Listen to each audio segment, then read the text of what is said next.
से कैसे होगा? आपने कौन सा नया डिमांड? मैं इसको सेटल कर दिया। कल केप का मीटिंग था, मैं सिल्ला के बोला कल आपको रिकॉर्डिंग सुनना चाहिए। मैं देख रहा था बाहर कोई त्रिपुरा का जर्नलिस्ट है क्या। कल केप का मीटिंग था, एजुकेशन मिनिस्टर त्रिपुरा नहीं किया। कल सेंट्रल एजुकेशन बोर्ड का मीटिंग था, जो केप कमिटी बोलता है, यही कमिटी है जहां में सारा एजुकेशन मिनिस्टर एक साथ होता है। मीटिंग में मैं सिल्ला के बोला कि त्रिपुरा का 10,323 लोगों का प्रॉब्लम सॉल्व होना चाहिए।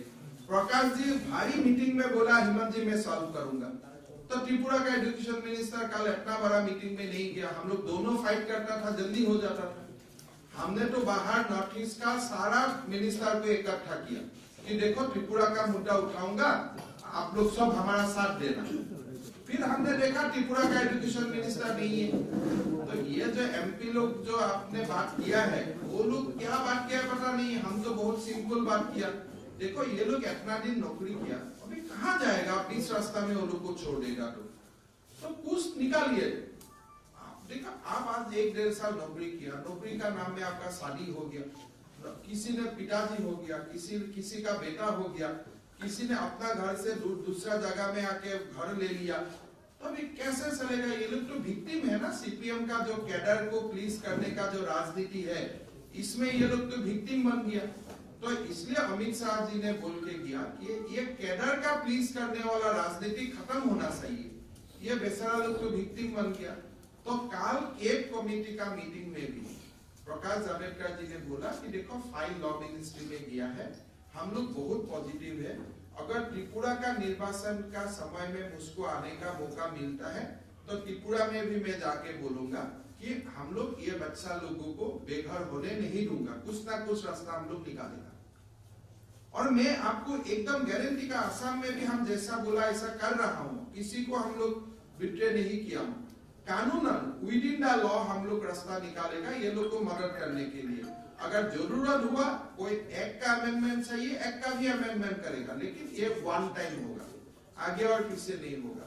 वन टाइम एक्सेप्शन ही होगा, बार बार नहीं होगा। जैसे आसाम में 16,000 शिक्षा मित्र था, वो लोग का क्वालिफिकेशन नहीं था, फंस गया आरटी आने का बाद, लेकिन हमने एक बार एग्जेम्पशन करके सबको नौकरी में ले लिया, एक बार।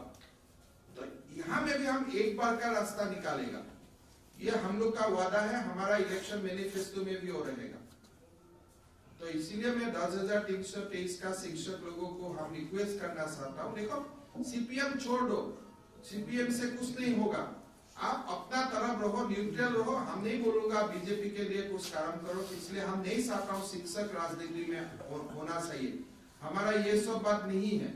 लेकिन सीपीएम को कल का मीटिंग में तो जाना चाहिए था, मिनिस्टर को उठाना चाहिए था। आज तक तो इलेक्शन अनाउंस नहीं हुआ है। कल हम नॉर्थ ईस्ट का सारा मिनिस्टर इकट्ठा होके त्रिपुरा का ये 10,323 मामला तो उठा सकता था। आप लोग उनको क्वेश्चन कीजिए, कल क्यों मीटिंग में वो नहीं गया? त्रिपुरा में जो सर्व शिक्षा का टीचर का हालत है, और वो स्टेट गवर्नमेंट बजट में उनका बजट प्रोविजन नहीं हुआ है, आरएमएसए का नहीं हुआ है। तो हम लोग तो असम में सर्व शिक्षा अभियान और स्टेट गवर्नमेंट का टीचर को दोनों को इकट्ठा 7 पे कमीशन दे रहा हूँ। आप लोग को आना चाहिए असम में। सर्व शिक्षा अभियान का कॉन्ट्रेक्चुअल टीचर्स भी 7 पे कमीशन मिलता है, रेगुलर टीचर भी 7 पे कमीशन मिलता है। और मैं आने का बाद 35,000 एसएसए टीचर को ऑलरेडी रेगुलराइज कर लिया गवर्नमेंट ने। तो ये काम त्रिपुरा में भी करेगा। अगर एक बीजेपी सरकार आसाम में किया है तो सेम बीजेपी सरकार त्रिपुरा में भी करेगा। सेंट्रल गवर्नमेंट में एक नोटिस किया हुआ है।